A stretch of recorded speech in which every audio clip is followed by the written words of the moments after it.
మీరు ఎన్ని చెప్పినా ప్రజా వ్యతిరేకత ఎక్కువగా ఉంది. అసలు బతుకమ్మ పండగకి మేమేమైనా ప్రజలు ఏమైనా చీరలు అడిగారా అంటే ప్రజలకు చీరల పంపిణీ చేసింది నాసిరకమైన చీరలు.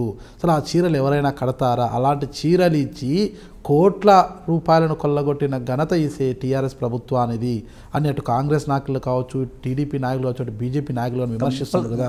అసలు ఇంతకన్నా నిరాధారమైన ఆరోపణ ఉండదు. తర్వాత మీకు చెప్తాను. ఈ మధ్యకాలంలో ఒక కొత్త కల్చరు, ఏదో రకంగా బ్లేమ్ చేయాలి. టేకుమట్ల అని మా దగ్గర ఒక ఊరు ఉంటుంది. 2 గుంటలలో కెమెరాలు వస్తాయి, రిపోర్టర్లు వస్తారు. రైతు 2 గుంటలలో ఉన్న కాంగ్రెస్ వారి ప్రేరేపితంతో 2 గుంటలలో ఉన్న ఎండిపోయిన వరి చేలు దాన్ని తగలబెట్టేసేసి రైతు తగలబెట్టుకుంటున్నాడు.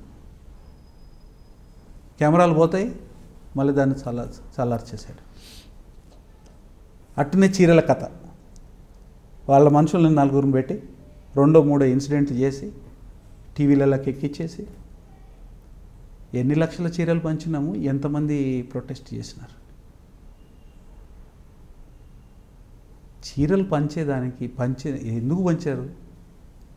ప్రతి ఆడపడుచు పండగ దినంలో ఒక మంచి చీర కట్టుకోవాలి, కొత్త చీర కట్టుకోవాలనే సదుద్దేశంతో చీరలు ఇస్తే అది కూడా రాద్ధాంతమేనండి.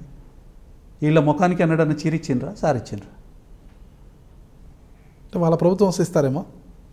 ఈనాళ్ళు ప్రభుత్వాలు రాలేదు. వాళ్ళకి ఒక ఐడియా రాదు, ఒక మంచి పని చేద్దామని ఐడియా రాదు. ఐడియా వస్తే జనానికి మభ్యపెట్టే దానికోసం పునాది రాళ్ళు వేస్తారు.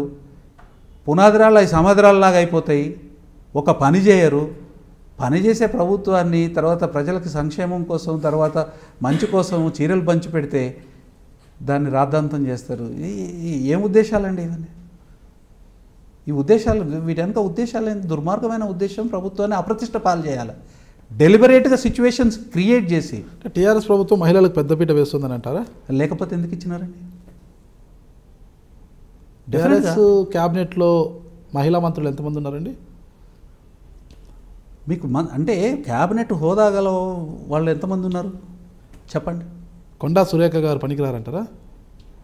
ఎవరు పనికి వచ్చేది, ఎవరి పనికిరాదు. చాలా మొత్తం క్యాబినెట్ హోదా లేదంటారా ఆవిడకి? ఇప్పుడు ప్రభుత్వంలో ఉన్న టీఆర్ఎస్ ద్వారా గెలిచిన వాళ్ళు, తర్వాత ప్రభుత్వాన్ని సమర్థించే ఎమ్మెల్యేలు మొత్తం అంతా 90 మంది ఉన్నారు. 90 మందిలో 70 మందికి మంత్రులు చేసే విజ్ఞత ఉండదు. అయితే 70 మందికి ఇవ్వగలుగుతారా? అంతమందిలో ఒక మహిళకి ఇవ్వలేకపోతారా? అంతమందిలో ఒక మహిళలకు పెద్దపీట వేసిన ప్రభుత్వము ఒక మహిళను మంత్రి చేయలేకపోయిందా? దేవేందర్ రెడ్డి గారు డిప్యూటీ స్పీకర్ కాదా? ఆమె క్యాబినెట్ హోదా కాదా? డైరెక్ట్ మంత్రి క్యాబినెట్ హోదా వేరు, క్యాబినెట్ స్థాయినండి. క్యాబినెట్ హోదా వేరు, హోదా అనుభవించడం వేరు. స్వయంగా కేసీఆర్ గారు కూడా అదే పదవిని వాసన చూడడం వేరు, తినడం వేరు. తినడం వేరు, స్మెల్ చూడడం వేరండి. అన్ని పదవులు. చికెన్ ఉడుకుతుంటుంది, ఆ స్మెల్ ఆస్వాదించడం వేరు, ఆ చికెన్ ముక్కను తినడం వేరు. తింటే రుచి తెలుస్తుంది, ఆస్వాదిస్తే అంతవరకే. మా స్మెల్ బాగుంది అంతవరకే తెలుస్తుంది. చికెన్ ఆ ముక్క తింటే తెలుస్తుంది. అనేక పదవులు ఇచ్చినారు, అనేక కార్యక్రమాలు మహిళల కోసం చేస్తున్నారు కాదు. చట్టసభల్లో కూడా పెద్దపీట చేస్తున్నామని టీఆర్ఎస్ ప్రభుత్వం హౌసెస్ కూడా మహిళల పేరు మీదనే ఇస్తున్నారు. మహిళలకే రిజిస్ట్రేషన్ చేస్తారు. సురేఖ లాంటి సీనియర్ ఒక మంత్రి, సీనియర్ ఎమ్మెల్యేకు ఒక మహిళకు మంత్రి పదవి కల్పించలేకపోయారు చెప్పండి. అసలు లేదండి, ఇప్పుడు వచ్చారు కదా, చెప్పాను కదా మీకు. అనేక స్థాయి హోదా కాదండి, హోదా కాదు సార్, హోదా కాదు, అనేక స్థాయిలో. అది కూడా క్యాబినెట్ అంటే మహిళల్ని అణచివేతే ధోరణ చేస్తుంది ఈ ప్రభుత్వం అని పదే అటు కాంగ్రెస్ ఇటు టీడీపీ వారు ఆరోపిస్తున్నారు. దానికి మీరు ఇచ్చే సమాధానం ఏంటంటారు? అవన్నీ ఉట్టిగా కావాలని చేసే పనులు తప్ప ప్రజలకు ఎవరికి అసంతృప్తి లేదు దాని మీద. ప్రజల అసంతృప్తి అనే పేరు తీసుకొని వీళ్ళ అసంతృప్తి ప్రకటించుకోవడం తప్ప ప్రజలకు ఏ అసంతృప్తి లేదు. మహిళలు కూడా అసంతృప్తి లేదంటారా? మహిళలు పురుషులతో సమానంగా టీఆర్ఎస్ గవర్నమెంట్ని సమర్థిస్తూ ఉన్నారు, ఇంకా కొంచెం ఎక్కువనే చేస్తూ ఉన్నారు.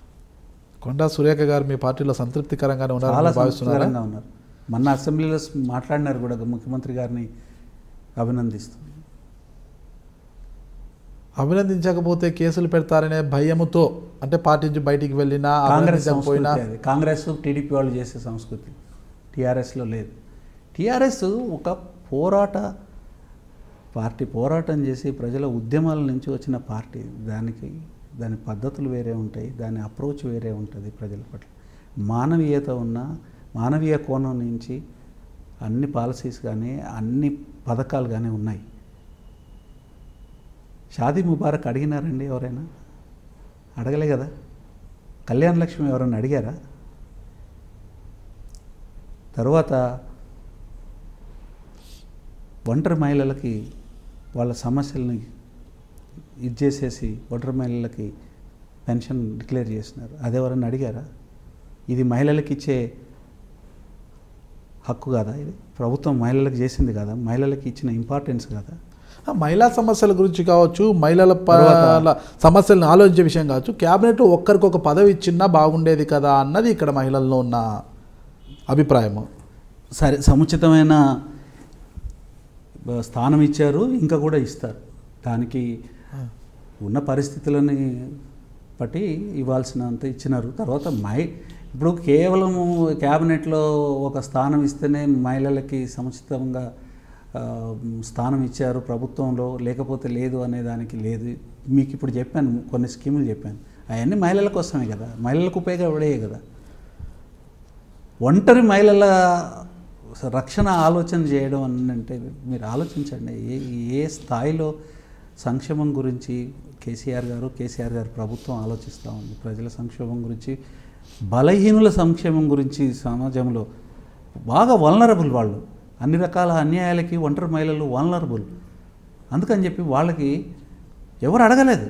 ఆయన ఆలోచించి ఆయన రూపొందించిన పథకం ఇది.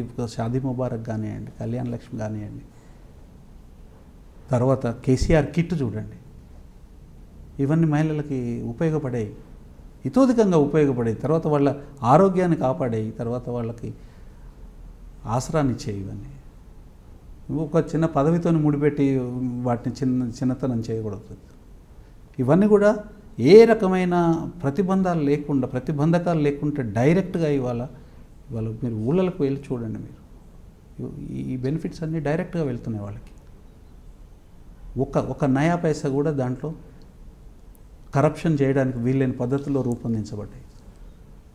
సరే, ఒక ఈ విషయాలను ఒకదాన్ని అభినందించారా ప్రతిపక్షాలు? ఒక్క మంచి పని నన్ను అభినందించారా?